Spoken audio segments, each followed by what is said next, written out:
আপুনি মোৰ পেটৰ কথা জানিলে যে হয় এদেও দিদেও কৰি লোটা নিয়াৰ চৌ আমাৰ টাৰ্গেটত আছিলে বেন অন পলিগেমি হৈ গ'ল Ben on child marriage 21 and 18 years আছে এজ মোক যদি ভগৱানে শক্তি দিয়ে অহাবাৰ আল্লাহ ঈশ্বৰ জেছাছ অহাবাৰ মহিলাৰ বিয়াৰ ন্যূনতম বয়স হ'ব 21 18ৰ পৰা আমি 21লৈকে লৈ যাম অধ্যক্ষ মহোদয় mandatory registration of all marriages next no instant divorce তালাক বুলিলে তালাক হ'ব নোৱাৰি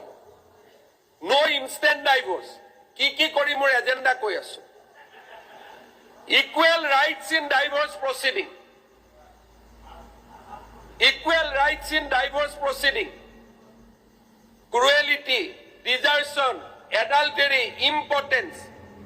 পুৰুষ মহিলা দুইগৰাকীকে পৰীক্ষা কৰিব লাগিব এগৰাকীক দুখ দিয়া সিস্টেম নহব অধ্যক্ষ মহোদয় নাৰীৰ সশক্তিকৰণ ইকুৱেল ইনহেৰিটেন্স আজিও ইছলামে ছোৱালীক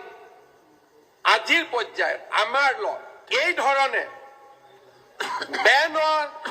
বেন অন নিকাহ হালালা মুতা এই যে টেম্পোৰাৰী বিয়া হয় মই কলো নহয় অসমত নাই মই নিজেই কলো আপোনালোকক মই ধন্যবাদ জনালো যে অসমৰ মাটিয়ে অসমৰ ইছলামিক সমাজকো পৰিৱৰ্তন কৰিছে বিশেষকৈ বংগীয় পূৰ্ব দেশৰ পৰা অহা মই আপোনালোকক মই কাৰণে এই কমিউনিয়েল শব্দবিলাক মই ব্যৱহাৰ নকৰো কাৰণ মই জানো মাটিয়ে মানুহক পৰিৱৰ্তন কৰে মুতা মেৰেজ আমি বেন কৰিব লাগিব নিকাহ হালালা বন্ধ কৰিব লাগিব চিয়াৰ মাজত আছে ডিব্ৰুগড়টো চিয়াও আছে গতিকে মই একফালৰ পৰা কৈ গৈছো যে আপোনালোকে মোৰ এজেন্ডা জানিব খুজিছিল